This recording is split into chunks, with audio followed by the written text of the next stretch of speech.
اس واسطے ہم نے حق بیان کرنا ہے، خواہ کوئی چوں کرے یا چاہ کرے، ہمیں اس سے کوئی غرض نہیں ہے، کوئی گالی دے، کوئی گولی مارے، کہ جب تک بھی زندہ رہنا ہے، جب تک بھی زندہ رہنا ہے، حق قول زبان سے کہنا ہے، کیا ڈر ہے موت کا اے آصف جب جانا اپنی باری ہے۔ تو اس واسطے میں اہل سنت سے بھی کہوں گا کہ جس چیز کی آج ضرورت ہے وہ سنی کی بیداری ہے، جس چیز کی آج ضرورت ہے وہ سنی کی بیداری ہے۔ گر جاگ گیا یہ سنی تو پھر ہر طاقت پہ بھاری ہے، ناکام ہے گہرے صدمے بھی تیری گہری نیند اڑانے کو، اٹھ باندھ کمر کیوں سستی سی تیری سوچ پہ اب تک تاری ہے، ہر کوئی اپنے مسلک سے وابستہ ہو کے جیتا ہے، کیوں سنی اپنے مسلک کے اظہار سے اب تک آری ہے، مت ڈرنا ان تنگ راہوں سے، مت ڈرنا ان بدخواہوں سے، جب ساتھ ہے طیبہ کے والی پھر آگے کیا دشواری ہے۔ تو اس واسطے بیداری کا زمانہ ہے، تیاری کا زمانہ ہے، جاگنے کا زمانہ ہے۔ ایسے نام نہاد سنیوں کو اپنے صفوں سے نکالو اور ان کے پردے چاک کرو، تاکہ آئندہ ان کو جرأت نہ ہو کہ وہ اہل سنت کے اسٹیجوں پر وہ روافض کے نظریات بیان کریں۔ بسم اللہ الرحمن الرحیم، والصلاة والسلام علی سید الانبیاء والمرسلین وعلی آلہ واصحابہ واہل بیتہ اجمعین، اما بعد فاعوذ باللہ من الشیطان الرجیم، بسم اللہ الرحمن الرحیم۔ قال اللہ تبارک و تعالی فی القرآن المجید والفرقان الحمید، ما کان للنبی والذین آمنوا ان یستغفروا للمشرکین ولو كانوا اولی قربى من بعد ما تبین لهم انهم اصحاب الجحیم۔ صدق اللہ العظیم، صدق رسولہ النبی الکریم الامین۔ ان اللہ وملائکتہ یصلون علی النبی یا ایھا الذین آمنوا صلوا علیہ وسلموا تسلیما۔ الصلاۃ والسلام علیک یا رسول اللہ وعلی آلک واصحابک یا حبیب اللہ۔ اللہ تبارک و تعالی جل جلالہ عما نوالہ اتم برہانہ کی حمد و ثنا، اور حضور رسول اکرم والمجسم شفیع معظم حامی بے کساں سرور کون و مکان قید المرسلین خاتم النبیین آمد مجتبی جناب حضرت محمد مصطفیٰ صلی اللہ تعالی علیہ وآلہ وسلم کی دربار گوہربار کے اندر ہدیۃً قرب سلام عرض کرنے کے بعد، حضرات محترم، آج سوشل میڈیا کے ذریعے جس نفس مسئلہ پر ہم گفتگو کریں گے اس کی بہت ہی اہم ضرورت پڑی کہ حالات حاضرہ کے لحاظ سے جو فتنے اٹھ رہے ہیں ہر روز، ایسے فتنے کہ جن کا دور دور تک اہل سنت سے تعلق بھی نہیں تھا، ان کو کچھ نام نہاد موسمی قسم کے پیر اور کچھ نام نہاد اپنے آپ کو بظاہر سنی کہنے والے، لیکن اب عیاں ہو گیا ہے کہ ان کا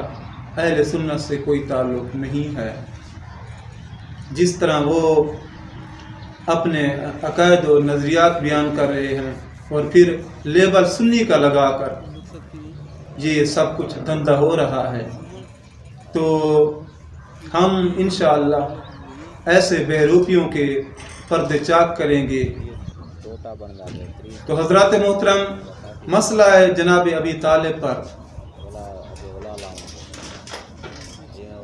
آج تک اس موضوع کو ہم نے نہیں چھیڑا، لیکن روافض ہوں یا نیم رافضی ہوں، اس مسئلہ کو زبردستی اہل سنت کے خاتے میں ڈالا گیا، اور جو سنی کہلواتے ہیں بظاہر انہوں نے سٹیجوں پر یہ مسئلہ بیان کرنا شروع کر دیا، اور کچھ نام نہاد اس میں پیر بھی آ گئے، یہاں تک مسئلہ پہنچ گیا کہ جو جناب ابو طالب کے ایمان کو نہ مانے وہ خود بے ایمان ہے، وہ خود غیر مسلم ہے، اس کا ایمان سے کوئی تعلق نہیں۔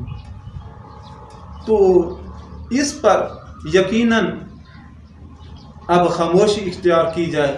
تو قیامت کے دن ہمارے گریبان سے پکڑا جائے گا کہ اس فتوے سے جب کوئی اکابر، کوئی محدث، کوئی مفسر نہیں بچ رہا تھا تو تم اس وقت کیوں گنگے شیطان بن کے رہے؟ تم نے کیوں یہ مسئلہ واضح نہیں کیا؟ تو لہٰذا تم نے اس وجہ سے کہ ہماری مقبولیت کے اندر فرق آ جائے گا، تو میں کہتا ہوں اس پر اگر خاموش ہو کے بیٹھیں گے تو پھر قیامت کے دن ہمارے گریبانوں سے پکڑا جائے گا۔ لوگوں کی مقبولیت کو ہم نے نہیں دیکھنا، ہم نے اللہ کی رضا کی خاطر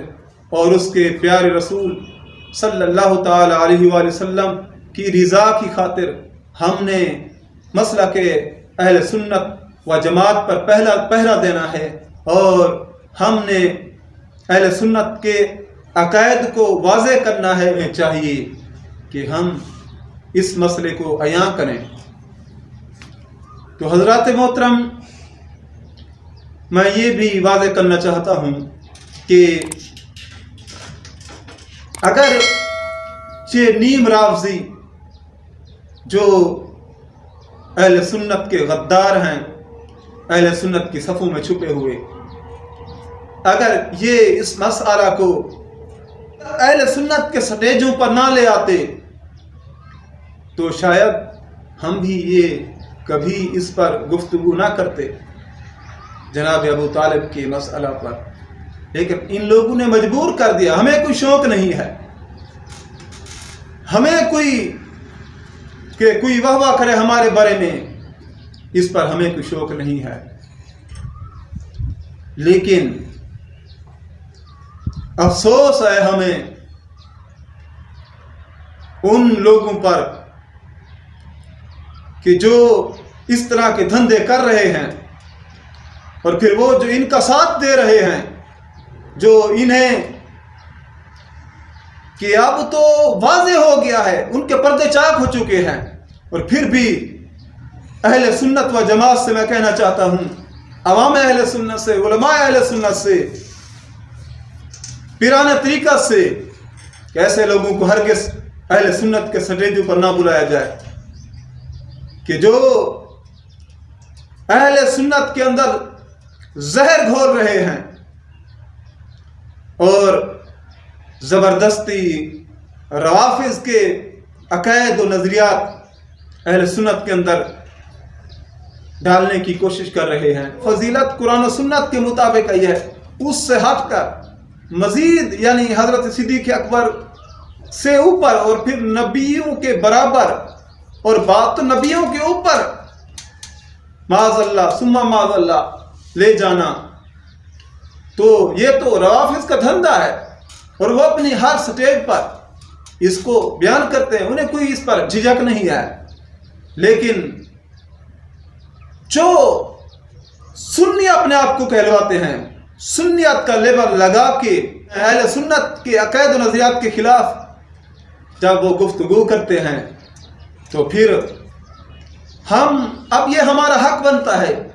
کہ ہم ان کا تعاقب کریں، ہم ان کی گرفت کریں، کہ یا تو وہ اپنے آپ کو اہل سنت لکھوانا چھوڑ دیں، اور اگر اہل سنت لکھواتے ہیں تو پھر مسئلہ کہ اہل سنت سے غداری نہ کریں۔ تو اس واسطے ہم نے حق بیان کرنا ہے، خواہ کوئی چوں کرے یا چاہ کرے، ہمیں اس سے کوئی غرض نہیں ہے، کوئی گالی دے، کوئی گولی مارے، کہ جب تک بھی زندہ رہنا ہے، جب تک بھی زندہ رہنا ہے، حق قول زبان سے کہنا ہے، کیا ڈر ہے موت کا اے آصف، جب جانا اپنی باری ہے۔ تو اس واسطے میں اہل سنت سے بھی کہوں گا کہ جس چیز کی آج ضرورت ہے وہ سنی کی بیداری ہے، جس چیز کی آج ضرورت ہے وہ سنی کی بیداری ہے۔ گر جاگ گیا یہ سنی تو پھر ہر طاقت پہ بھاری ہے، ناکام ہے گہرے صدمے بھی تیری گہری نیند اڑانے کو، اٹھ باندھ کمر کیوں سستی سی، تیری سوچ پہ اب تک تاری ہے، ہر کوئی اپنے مسلک سے وابستہ ہو کے جیتا ہے، کیوں سنی اپنے مسلک کے اظہار سے اب تک آری ہے، مت ڈرنا ان تنگ راہوں سے، مت ڈرنا ان بدخواہوں سے، جب ساتھ ہے طیبہ کے والی پھر آگے کیا دشواری ہے۔ تو اس واسطے بیداری کا زمانہ ہے، تیاری کا زمانہ ہے، جاگنے کا زمانہ ہے۔ ایسے نام نہاد سنیوں کو اپنے صفوں سے نکالو اور ان کے پردے چاک کرو، تاکہ آئندہ ان کو جرأت نہ ہو کہ وہ اہل سنت کے اسٹیجوں پر وہ روافض کے نظریات بیان کریں۔ تو ہرگز ہمیں اس طرح کے بھگوڑوں کی کوئی ضرورت نہیں ہے۔ الحمدللہ کل بھی ہم ان سچوں کے ساتھ کھڑے تھے کہ جن نے عقائد اہل سنت پر پہرا دیا، اور آج بھی ہم فکر امام احمد رضا کے ہم پرچم کے نیچے کھڑے ہیں، اور آپ کی فکر کو انشاءاللہ ہم عام کرتے رہیں گے۔ حضرات محترم، جناب ابو طالب پر میں ان سے کہنا چاہتا ہوں کہ میں یہ واضح کروں گا کہ مفسرین کا اس پر اجماع ہے، مفسرین کا، کہ جناب ابو طالب ایمان نہیں لائے تھے۔